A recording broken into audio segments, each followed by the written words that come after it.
নারীকে বেশ্যা বলে আপনি অপমান করছেন। আপনার কি ঘরে মা বোন নাই?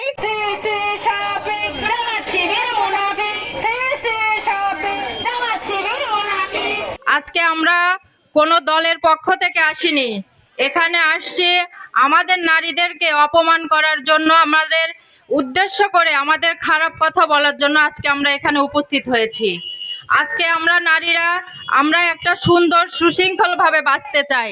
আমরা পুরুষের পাশাপাশি নারীরাও অনেক সময় আমাদের পথে ঘাটে যেতে হয়, চাকরি করতে হয়, কাজ করতে হয়। আমাদের যাদের দেখা যাচ্ছে যে স্বামী নেই, তাদেরও তো ইনকামের ব্যবস্থা আছে, তারা কি তাদের দায়িত্ব কি কেউ নিবে? কেউ কিন্তু নিবে না। সেক্ষেত্রে আমাদেরকে কর্মজীবী হতে হয়।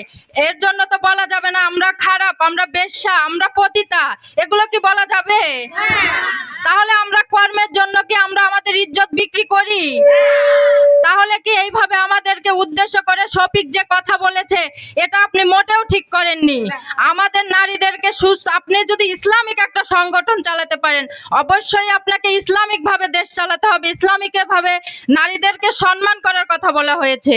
আর আপনি সেই ইসলামিক দল চালান, অথচ নারীদেরকে সম্মান করার পরিবর্তে আপনি নারীদেরকে বেশ্যা বলে ব্যাখ্যা করে দিয়েছেন। এটা আপনি মোটেও উচিত করেন নাই। তাই আপনাকে উদ্দেশ্য করে বলতে চাই, আপনি একটি দেশের দায়িত্ব নিতে যাচ্ছেন, আপনাকে অবশ্যই ভেবে চিন্তে কথা বলতে হবে। মা বোনদেরকে সম্মান করতে হবে, তাদেরকে সম্মান জানিয়ে আপনাকে দেশ চালাতে হবে।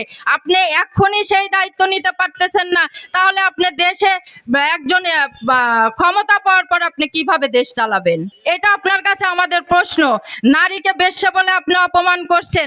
আপনার কি ঘরে মা বোন নাই? আপনার কি মা বোন চাকরি করে না? আপনার কি আত্মীয় স্বজন চাকরি করে না? তাহলে আমরা করলে আপনার কাছে বেশ্যা, তাহলে আপনার মা বোনকে বাদ দিয়ে আমাদেরকে বেশ্যা বলে আখ্যায়িত করতেছেন আপনি। এটা আপনি মোটেও ঠিক করেন নাই।